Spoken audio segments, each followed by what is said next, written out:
Hi எல்லாருக்கும் வணக்கம். நான் ஜிதேந்திரா. இதோ வந்துட்டேன்.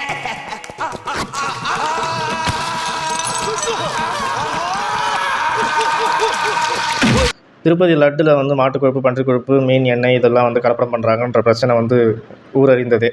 சிறியவர்கள் முதல் பெரியவர்கள் வரைக்கும் அது அவங்களுக்கு எல்லாமே ஹாட் டாபிக். இப்போ அதுதான் நெட்டில் ஆளாளுக்கு வந்து ஒரு மைக் எடுத்துகிட்டு போய் பொதுமக்கள் கிட்ட வந்து கருத்து கேட்டுக்கிட்டு இருக்காங்க.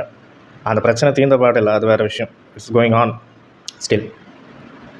இப்போது சாதாரண மக்கள் போடுற மருந்துகளில் கலப்படம், டேப்லெட்ஸில் நோயாளிகள் போடுற மருந்தில், நார்மலாக ஜனங்க ஜுரம், வயிற்று வலி, காய்ச்சல், கோல்டுன்னா போடுற மருந்துகளில் கலப்படம். Now 53 medicines in India that are commonly used are not up to standards. It is unbelievable, but unfortunately it is true. CDSCO அப்படின்னு ஒரு அமைப்பு இருக்குது, மத்திய மருந்து கட்டுப்பாடு வாரியம். ஓகேங்களா, central drug standard control organisation. அவங்க என்ன பண்ணுவாங்க, மாதம் மந்த்லி ஒன்ஸ் வந்து இந்த மருந்துகள் அரசாங்க மருத்துவமனைகளில் இது பண்ணுறது, ஜென்ரலாக யூஸ் பண்ணுற டேப்லெட்ஸ் எல்லாம் வந்து ஸ்டாண்டர்ட் செக் பண்ணுவாங்க, அண்டர்கோ பண்ணுவாங்க, போகும் எல்லா டேப்லெட்ஸும். அவங்க லாஸ்ட் மந்த்தே வந்து 156 வகையான FDS மருந்துகளை வந்து கண்டுபிடிச்சி, என்ன மாதிரி மருந்துகள், நார்மலாக வயிற்று வலி, காய்ச்சல், இந்த மாதிரி ஜுரம் அப்படின்னா நம்ம யூஸ் பண்ணுவோம் இல்லையா, அந்த மாதிரி 156 வகையான மருந்துகளை கண்டுபிடிச்சி மத்திய அரசு அதை தடை செஞ்சாங்க கடந்த மாதம். இந்த மாதம் 53 வகையான மருந்துகளை கண்டுபிடிச்சிருக்காங்க தரமற்றவைன்னு, அவங்க ஸ்டாண்டர்ட் ரெக்குவயர்மெண்ட்டை மீட் பண்ணல அப்படின்ட்டு. அத்தனையிலும் கலப்படம். என்னென்ன மாத்திரன்னா, சாதாரணமாக யூஸ் பண்ணுற ஷெல்காலு, சாஃப்ட் ஜெல்ஸு, அப்புறம் பேண்டி, சர்க்கரை நோய் டயபெட்டிஸ்க்கு யூஸ் பண்ணுற மாத்திரை, ப்ளட் ப்ரெஷருக்கு, உயர் ரத்த அழுத்தத்துக்கு யூஸ் பண்ணுற மாத்திரைகள், விட்டமின் டேப்லெட்ஸ், CDக்கு யூஸ் பண்ணுற விட்டமின் D காம்ப்ளெக்ஸு, சிக்கு யூஸ் பண்ணுற மாத்திரைகள், அதுக்கப்புறமா வந்து இது மெட்ரோனடைசோல், கிளாவம் 625, குழந்தைங்க யூஸ் பண்ணுறது செப்படம் XP50.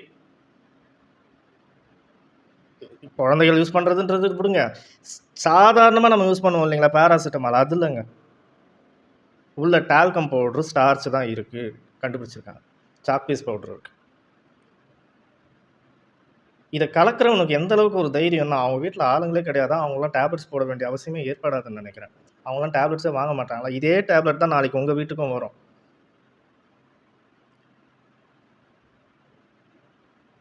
இது ஒரு உயிரோடு விளையாடுற ஒரு ஒரு ஒரு செயல் இல்லையா?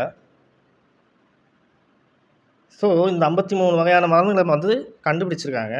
1200 பக்கங்கள் கொண்ட குற்றப்பத்திரிகையை போலீஸார் தாக்கல் செஞ்சுருக்காங்க. நாக்பூரில் கோடிக்கணக்கில் இதை வச்சு பிஸ்னஸ் பண்ணுற ஒரு கேங் மாட்டியிருக்கு.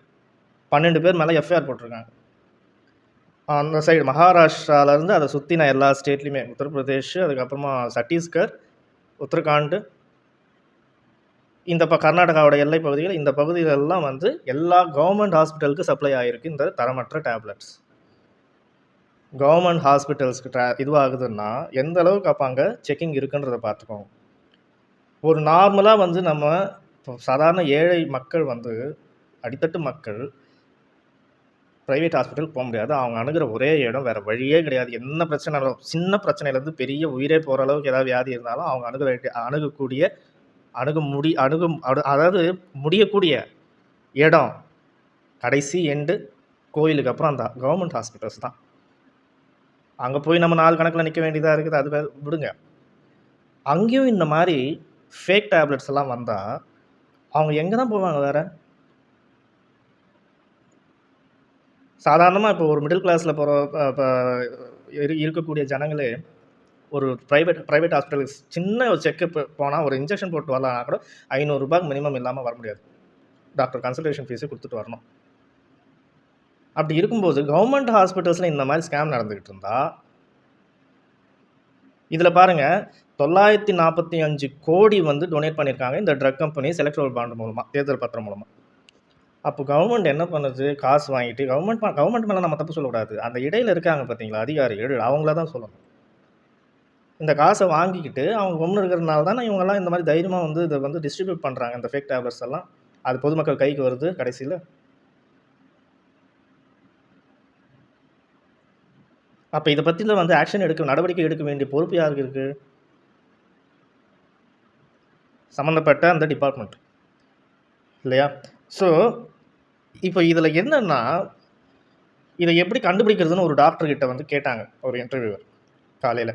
அவர் என்ன சொல்கிறாரு, இதை வந்து என்ன பண்ணுறோன்னா சம்மந்தப்பட்ட கவர்மெண்ட் வெப்சைட்ஸ் இருக்குது, மெடிசின்ஸுக்கான வெப்சைட்ஸ் இருக்குது. நீங்கள் அந்த மாத்திரையோட பேட்ச் நம்பரையும் டீட்டெயில்ஸையும் எக்ஸ்பைரி டேட்டையும் போட்டிங்கனாலே அதை நீங்கள் ஒரிஜினலாக ஃபேக்கான்றது தெரிஞ்சுக்கலாம்.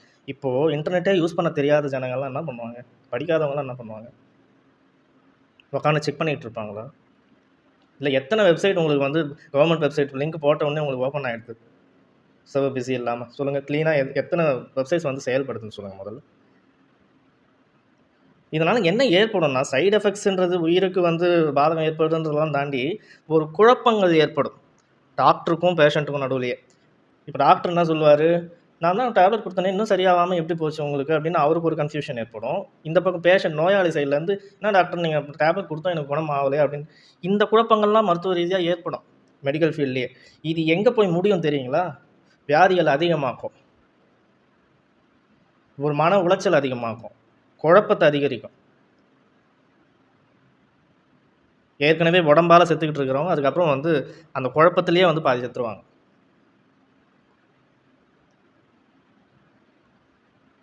ஸோ கவர்மெண்ட் வந்து கண்டிப்பாக வந்து ஷுட் டேக் ஆக்ஷன். ஓகேங்களா? இப்போ இந்த 53 மாத்திரைகளை வந்து அவங்க வந்து கண்டுபிடிச்சி இது பண்ணியிருக்காங்க, குற்றப்பத்திரிக்கையும் தாக்கல் செஞ்சாச்சு. ஸோ இன்னும் வந்து தேட ஆரம்பித்தாங்கன்னா அந்த கேங்கில் 3 பேர் மாட்டியிருக்கிற மாதிரி சொல்கிறாங்க, but I am not sure. So இதை வந்து இன்னும் தீவிரமாக வந்து அவங்க வந்து இதற்கான ஆக்ஷனை வந்து அதிகரிக்கணுன்றது தான் என்னோடய கருத்து. ஏன்னா நம்மளோட கடைசி நம்பிக்கையே ஹாஸ்பிட்டல்ஸ் தாங்க. ஹாஸ்பிட்டலுக்கு போக முடியாதவங்க மருந்து மாத்திரை வாங்கி தான் வந்து அவங்க, அதாவது இந்த மாதிரி ஃபார்மாசூட்டிக்கல் கம்பெனியை நம்பியும் மெடிக்கல் ஷாப்பை நம்பியும் தான் வந்து இந்த ஏழை எளிய மக்கள்லாம் இருக்காங்க. அவங்களோட அந்த உயிரோடையே விளையாடுறது அப்படின்றது எவ்வளோ பெரிய பாவம் தெரியுமா? அவங்களோட அந்த நம்பிக்கை, கடைசி நம்பிக்கை அந்த மெடிக்கல் ஷாப்பில் கிடைக்கக்கூடிய சாதாரண அந்த மாத்திரைங்க தான். அவங்களால ஒரு ஸ்ட்ரிப்புலாம் வாங்குறதுக்கு கூட அவங்கக்கிட்ட காசு இருக்காது. 1 மாத்திரை 2 மாத்திரை வாங்குறவங்களெல்லாம் நான் பார்த்துருக்கேன். அதில் கூட நீங்கள் கலப்படம் பண்ணி அதில் சம்பாதிக்கிறீங்க அப்படின்னா இதெல்லாம் பாவம். அதில் இன்னும் வந்து இந்த ஆக்ஷனை வந்து அதிகரித்து தீவிரப்படுத்தி இதில் எவ்வளோ பேர் மாட்டுறாங்களோ அத்தனை பேரையும் வந்து அரெஸ்ட் பண்ணி அவங்களெல்லாம் வந்து மரண தண்டனை கொடுங்க. அந்த கேங் மேற்கொண்டு தமிழ்நாட்டிலலாம் ஊடுருவாத அளவுக்கு பார்த்துக்குவாங்க. எத்தனை இடத்துல இப்போ வந்து ரொட்டேட் ஆகிட்டு இருக்கு, டிஸ்ட்ரிபியூட் ஆகிட்டு இருக்குன்னு தெரியல. இங்கே ஒரு செக்கப் வச்சாங்கன்னா எத்தனை பேர் மாட்டுவாங்கன்னு தெரியல. எத்தனை அதிகாரிகள் இதற்கு காசு வாங்கிட்டு பெர்மிட் கொடுத்துருக்காங்கன்றதும் நம்மளுக்கு தெரியல, ஃபேக் ஃபார்மாசூட்டிக்கல் கம்பெனிக்கு. ஸோ தயவு செஞ்சு இதுக்கு வந்து எவ்வளோக்கு எவ்வளோ சீக்கிரமாக வந்து ஒரு ஃபுல் ஸ்டாப் வைக்க முடியுமோ வைங்க. லட்டில் கலப்படம்லாம் பரவாயில்லைங்க, மாத்திரையில் கலப்படம்னா உயிருக்கே ரிஸ்க். இதெல்லாம் நாளைக்கு இன்னொரு வீடியோவில் சந்திப்போம்.